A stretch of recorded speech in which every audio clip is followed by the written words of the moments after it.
Hello, good day mga ma'am sir. So back in track po tayo.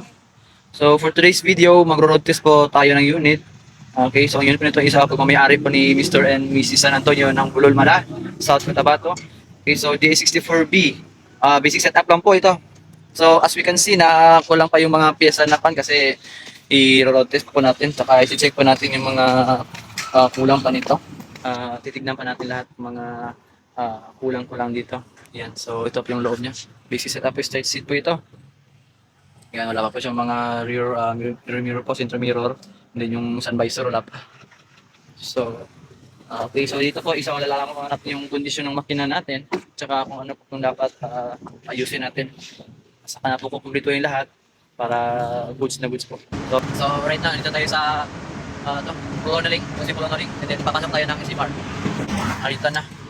Papasok na tayo. Hindi lang. Welcome to SCR. Masana yun. Ayun na. Akit tayo ng SCR mga ma'am sir. Let's go!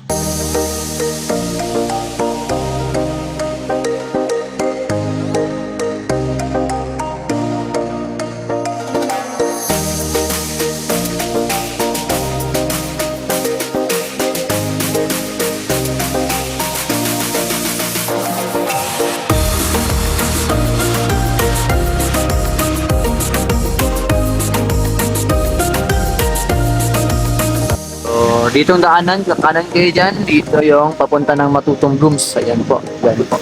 So dito po tayo. So matarik po yung mga master.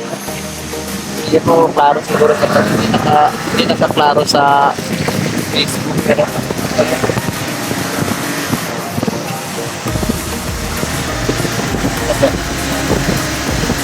4x automatic mga ma'am sir. Okay, dito na tayo. Putol na daanan na po. So, ito na po yung dulo mga ma'am sir ng ating road test. Tara na muna ako. Alhamdulillah, so far so good. Okay, so andito na tayo sa dulo ng daanan na ito ng Sitio Glandang. Hey! So far okay naman. So, okay naman yung mga status niya. Yan, so ang umiilaw lang dyan is yung kanyang gasolina. Okay na okay. So 4x2 basic setup lang po ito mga ma'am sir. So far okay naman yung takbo niya. Kasi kung meron talagang sakit yung unit mga ma'am sir is kahit na konting takbo lang po yan o kahit pinapaandar lang po yan is lalabas talaga yan. So ito okay na, naka-change oil na po ito. Okay, naka-change oil na, new thermostat, thermocap, so na-bleeding na rin natin. So ganito po yung pag-release natin ng unit mga ma'am sir.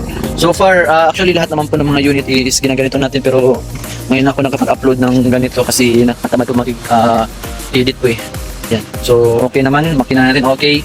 So tatapusin na lang natin yung mga kulang pagbaba po.